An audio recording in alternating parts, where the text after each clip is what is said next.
বাপের বাড়িতে এসেই আমার একটা কাজের কথা মনে পড়েছে, আর সেটা হলো গাছা বাজারে রয়েছে আমার ব্লাউজ বানাতে দেওয়া। আর সেটা আনতেই যাচ্ছি, এই যে ব্যাগ এইটার মধ্যেই আনবো। তো চলো রওনা দেওয়া যাক নাকি। চলে এসছে গাছা বাজার, আর আজকে যেহেতু শুক্রবার সেহেতু আজকে গাছাতে হাট বসেছে। যেহেতু শীতকাল পড়ে গেছে এর জন্য শীতের তরতাজা সবজিও দেখা যাচ্ছে। তারপরেই চলে আসলাম এই যে আদা রসুন মশলার দোকানে। ওহো, বলতে তো ভুলে গেছি, আমার সঙ্গে আমার মা আর আমার মেয়েও এসেছে। তারা এখন পেঁয়াজ কিনতে ব্যস্ত হয়ে পড়েছে। আমার মেয়ে দেখো পেঁয়াজ বাছছে। যাই হোক, বড় হয়ে গেছে না, এর জন্য বুদ্ধিও হয়ে গেছে। এবার চলে এসেছি সবজির বাজারে, আর সবজির বাজার থেকে আমার মা কয়েকটা সবজি নেবে, এর জন্যই চলে আসলাম রাস্তার ওপার থেকে এপারে। এখন মা দেখছে লাউ, তার আগে কিন্তু ফুলকপি বাঁধাকপি আর বেগুন নিয়েছে।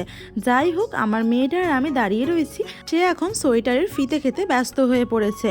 তো চলো এরপরে যাব আমরা মাছ বাজারে। মাছ বাজারে তো এসে গেছি, আর মা দেখছি একটা বড় রূপচাঁদা মাছ নিয়ে নিয়েছে। আর এই রূপচাঁদা মাছ খেতে আমার তো ভীষণ ভালো লাগে। এই মাছটার স্বাদটা অনেকটা আলাদা ধরনের, আর খেতেও কিন্তু অসাধারণ, কিছুটা অয়েলি আর কিছুটা মজার আর কি।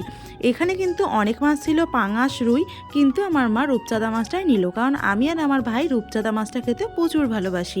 এবার আমরা বাড়ি যাব মাছটা নিয়ে। মাছটা কাটা হয়ে গেছে, আর নিয়ে চলে এসেছি টোটোতে। টোটোতে উঠে আমার মেয়ে তো একা একা বসে আছে। জানো তো, সব কিছুই হলো, কিন্তু আমার ব্লাউজটা আমি আনতে পারলাম না। আমি অনেক দেরিতে আসার কারণে কাকুটা বাড়িতেই ব্লাউজটা ফেলে এসছে। যাই হোক, পরের দিন আসতে বলেছে।